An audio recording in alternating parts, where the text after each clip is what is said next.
We're back, ladies and gentlemen. We're back with Dr. Gulani. I have been mentioning him because he's been dressing me beautifully. And the idea is once I'm done with these suits, they go to the USO to help veterans have something when they come out that they look good when they go for that interview. And I think that's a wonderful, wonderful gesture. That is called love for your fellow man. Yes. Dr. Gulani, what's up with the fashion? Why you love to look so good? What? Yeah. Well, fashion is my second passion, as you know. My first passion is still making people see, and that's my drive. But it's amazing. As you ask me that question, I keep realizing fashion is what makes me a fastidious eye surgeon. I'm very, very, very, very tough on myself that every eye should sparkle white, see beyond 20/20, and that's my goal. Okay. Now, you're originally from where? Originally from India. Where in India? Bombay. Bombay, yeah, one of the big cities in India. You hear it a lot in the news. Are they a financial hub? Yes, they are. Yes. And so now you're growing up in India, and you look then, and then you look at your life now. This journey is huge, and so you become a surgeon for eyes. How did that happen in your life that you started moving towards that? What was the event or the thing that made you want to go that direction? So I believe all of us have a GPS. Okay. You know, we should let it unwind. Okay. And if we did that, nobody would be mediocre. I truly believe. All of us are made different, unique, but each of us has tremendous potential.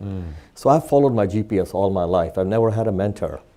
So as a young resident, which is the lowest rung of the medical fraternity, in India, I wrote a textbook, one of the first in the world, on color Doppler for eye tumors, and was invited to the USA. And for getting an invitation to US, and that time there wasn't email, okay? It used to be paper, mail. I used to smell it 10 times a day. I'm like, is this real? And I was invited here, and then what was amazing is the recognition at the age of 25 as an eye surgeon. In Philadelphia, they gave me the Career Achievement Award, and I was really still pinching myself, am I supposed to be here? Everybody else was... But you had come across this idea of using ultrasound and also using what they see for the flow of the heart to be able in an eye to identify what was a tumor. Correct. And out of that, a doctor would know exactly what's in that eye and how to proceed to treat it, which was something very revolutionary at the time. Right. And you were bringing patients at night up to the hospital, and I mean, your story is amazing how innovative you were, this idea. And you were out in the GYN or something using their equipment to see if you could do that. Is very so. Then comes you write this textbook about this. Right. It becomes world famous. Everyone wants to contact you, but you're in India and you're a resident, so you really can't go to the invitations. Really. So what happens then when everyone's saying we want to talk to you and you can't go? So that's, again, in my own journey, I can always say this, when you are so involved in something that's happening in the cosmos, literally the universe conspires to make you successful. So again, with no direction, it just would happen to me. I would get these letters from all over the world, and I'm just a junior resident, and I've written a textbook, and I get letters from Harvard. I'm getting letters from Royal College in London, and I'm like, is this still me? So I was in disbelief for such a long time. Could it be me? Is it a mistake? Right. And then I realized my love when I came here on invitation, and I wouldn't name it, the topmost universities in the US, and I constantly realized my real passion was making people see without glasses. So at that time, this was buccaneer thinking. It was like too cowboyish a thought. Glasses are normal, people said. Right. And I'm like, no, it's a crutch. Yes. So they were like, no, eye surgery is for diseases. I'm like, no, seeing without glasses is a birthright. Right. So with that passion in 1994, it was very, very, very ahead of time, if you may. And then I just dedicated my life to it. And today it's an actual super specialty that LASIK is accepted. Invented LASIK instruments, kept on pioneering vision surgery, and I guess that's the journey. Well, there was a story you told me where you went to Harvard and they kind of told you to stay, and you said, "Nah, this is not what I really want to do. I have another plan," you know? And they were like, "What?" You know? And so you went on your own journey, you know, and you kept asking yourself, "Man, you know, Harvard asked me to stay. I mean, should I have stayed or should I go on my journey?" And now you realize you made the right decision. So what have you learned about the eye? What is it that we don't know about the human eye? We know very little. My quest is, first of all, I was born with 20/10 vision, which is 2 lines better than 20/20. Hence, from the day I've started inventing LASIK instruments, and by the time surgeons in the US even started doing it, I was 6 years ahead of that. And I kept on pushing that 20/20 is not enough. At that time, remember, 20/40 was supposed to be the holy grail. Driving vision in Florida, for example. That's for 20/40. And I was like, no. So we pushed. And even today, I smile when every patient of mine crosses the 2015, 2020 line, because, again, that's not something like a guarantee, right? Everybody should have the potential. But what I want eye surgeons to do, what I teach them all over the world is at least try. You cannot just try for 2020, and go home going, I did a great job. No, you did not. Why didn't you push? Which patient will not let you take them beyond 2020? So it's a currency that cannot be measured. Right. So now you have what they call the Gulani Vision Institute up in Jacksonville. Why did you come to Jacksonville? I ran out of gas. So I get this question every day. Again, I'm blessed. Patients come from all over the world to see me. Even today, we had patients from, I think, 7 countries, 4 states. What's important is, again, destiny. I was finishing my residency in New York, and I got a call. It's funny, from a doctor who had heard me in Italy. Okay. Contacted a doctor who was in Florida, who was starting his department, and looking for someone who could really bring the department up. And my wife is with me. She is now become numb to all these things I do. Is 1 month left for my residency to finish. I have no idea where I'm going. People plan a year before. Yes. But I just knew I wanted to go somewhere as head of department and do something. So that's when I got the call, and they said, we want you to do something and bring this up. And that's when I moved to Jacksonville. Didn't know it existed. Right. And I would say this with extreme pride today, completing 20th year in Jacksonville, Northeast Florida. Wow. That, absolutely.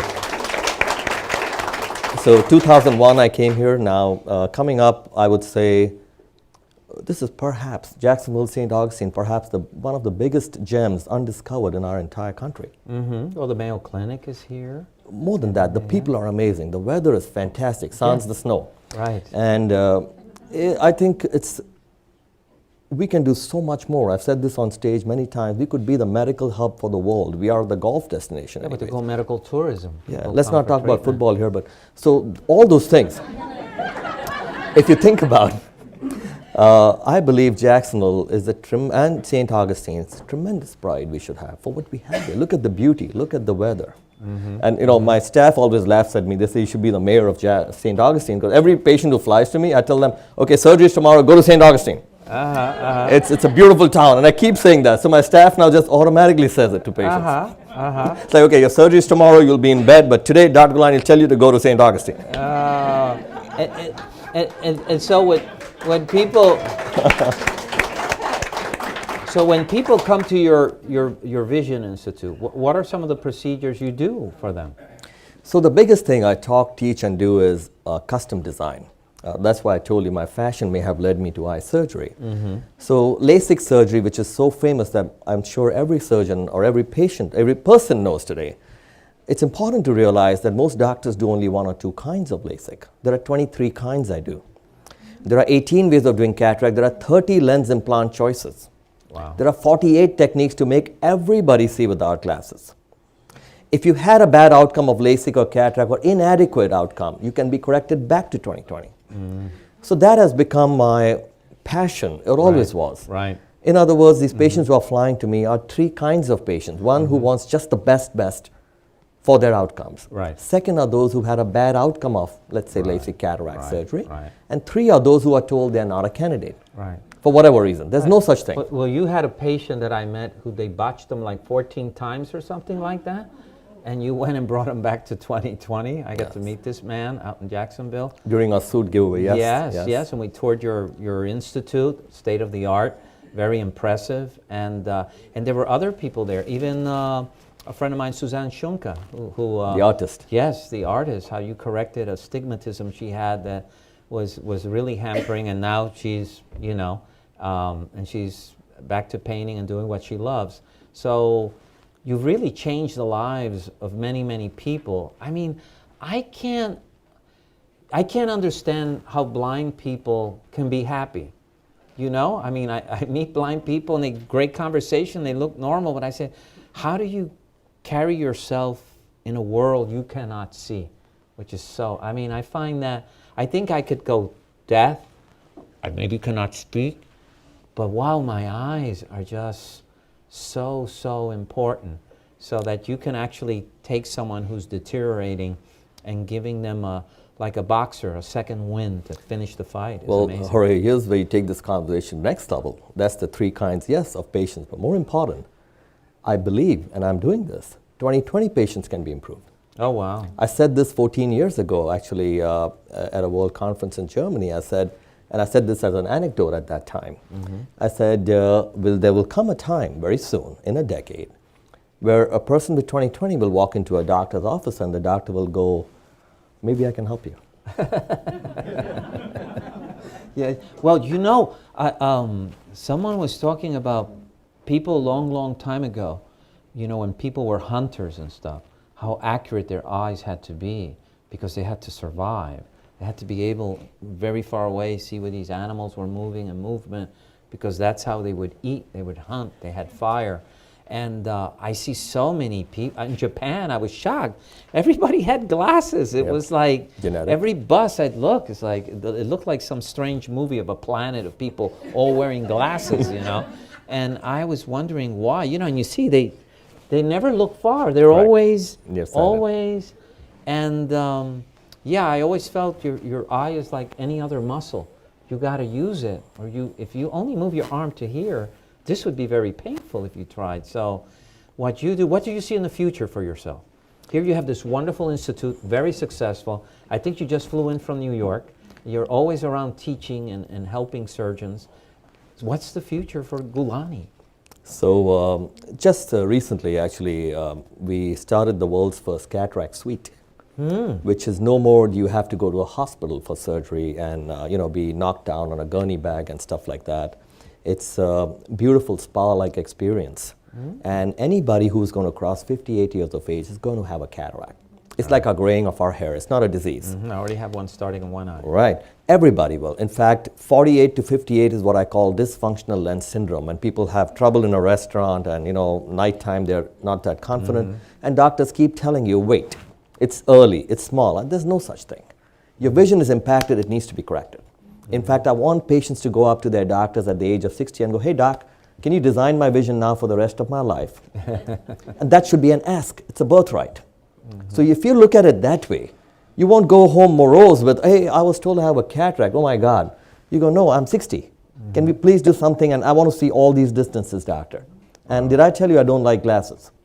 So that future we have already created. We have created a cataract suite where a patient walks in, like tomorrow, all day, patients that have landed today, we are doing, they go in, they come out, and they're seeing, and they're free. Because vision is one of the most important, actually the most important sense we have. And why not enhance it?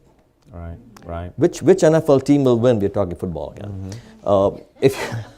If you have better than 2020, which pilot will fly better? The one with better than 2020. Yes. So it's a no-brainer. I hope so. I should ask that question when I get on the plane. That guy 2020. No. Don't ask questions on a plane. You'll be taken away. Just eat the pretzel, say thank you, and stay there. See, I need the donut.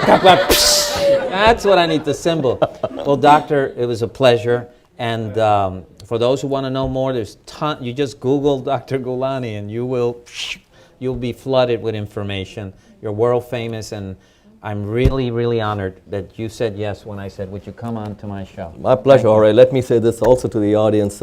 I rarely get a chance to meet with everybody here where I live, and what an honor it's been to meet all of you. Absolutely an honor. All right. Thank you. Thank you. We'll go to intermission, and we'll come back shortly.